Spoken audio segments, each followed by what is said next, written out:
A middle school here in Atlanta has a student leadership program called TRUST, T-R-U-S-T. It stands for Teaching Respect and Understanding to Students. It is rather timely in the aftermath of September 11th and especially meaningful for a young Muslim in that school. CNN's Stephanie Oswald has his story. Look at this. These playful, peace-filled scenes are the images Jibran Shermohammed associates with Pakistan, the country at the center of the war on terror, the country where he was born. Kids are just like kids over here. We go downstairs, we play hide and seek, we ride bikes. It's just like a regular place. It's no different than America, except for like they have rupees and we have dollars. But for many in the U.S., these are the pictures from Pakistan seen lately. Everybody sees on TV it's a big corrupt place where everybody goes around burning U.S. flags. But that's just not true at all. It's a good place. Maybe they're not so rich like USA, but it's still a good place, you know? So, after the events of September 11th, this precocious 7th grader was faced with defending his homeland and his religion. In social studies, we have a whole section over Islam. We were watching this video, and it talks about how people are in Pakistan and in Afghanistan. And after the video was done, my friend, he asked me, he's like, are you Muslim? And I said, yeah, sure, why? And he said, because I just want to know if you're going to grow up and come to bomb us when you grow up. And it just felt bad. I didn't like that at all. What did you say? He said it was a joke. He started laughing. I just turned around and walked away. I couldn't do anything. Jibran was not alone, though President Bush has repeatedly said it's a war on terror, not on religion. Hundreds of anti-Muslim incidents have been reported nationwide since September 11th.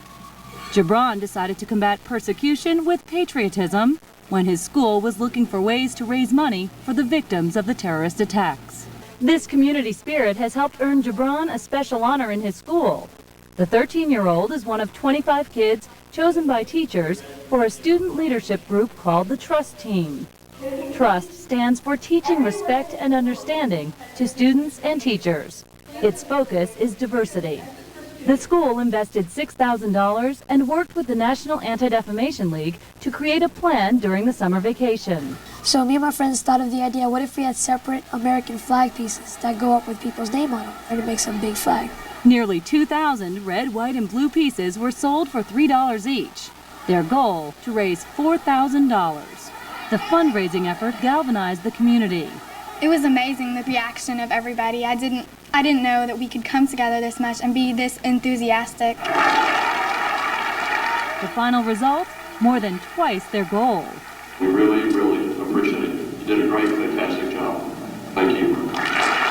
Perhaps students here are learning another lesson, that when it comes to patriotism, citizenship is in the heart. What does the flag mean to you personally? It means freedom, peace, tolerance, lots of tolerance. It means lots of things. Like, some people think that just because I'm Middle Eastern, I hate the flag or I hate America. But that's not true. I mean, this isn't my country, it's my homeland, you know? Stephanie Oswald, CNN, Atlanta.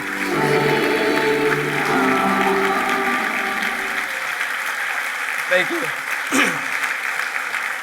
Hey everybody.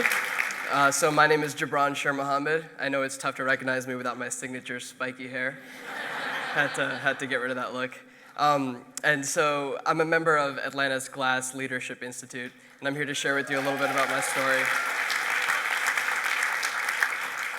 So my family moved to the United States in 1994. We settled down in a little town outside of Atlanta called Snellville. You may have heard of it. It's where everybody's somebody. And it was a really interesting time to move to the United States. Few people in that town had ever interacted with a Pakistani, and even fewer had any experience with Muslim people.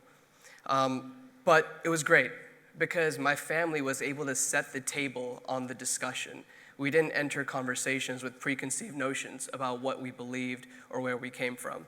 You know, I remember really fondly, in 4th grade, we had International Day, and my mom brought a tray full of samosas and henna cones, and all my friends were so excited to eat this foreign food and engage with this foreign culture.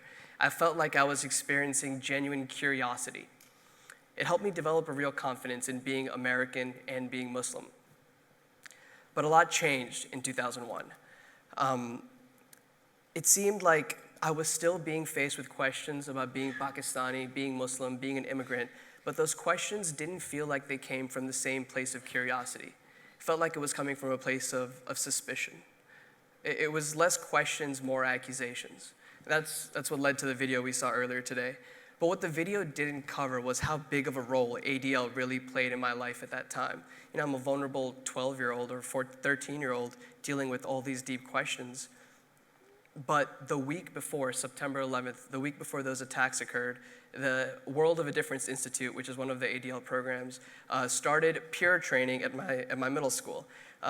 Through the peer training program, some diversity trainers taught students and teachers about how to deal with diversity. And that was the first time I actually acknowledged prejudice. It was the first time I openly discussed prejudice with my peers and with my role models, my teachers. And I realized that prejudice is something that all Americans deal with, regardless of race, religion, or even age. It was inspiring, but also helped me realize that diversity and pluralism is intricate in the American identity. Working with ADL really helped me develop confidence in weaving together my heritage as a South Asian and my religion as a Muslim and my pride in being American. As you know, Jonathan Greenblatt said earlier today, we live at a really interesting time. And you know, it's now important more than ever to really develop this ethos of inclusivity, especially amongst our youth, our peers. And that's why I joined the Glass Leadership Institute, and that's why I intend on continuing to be an active member of ADL's network of activists. Thank you.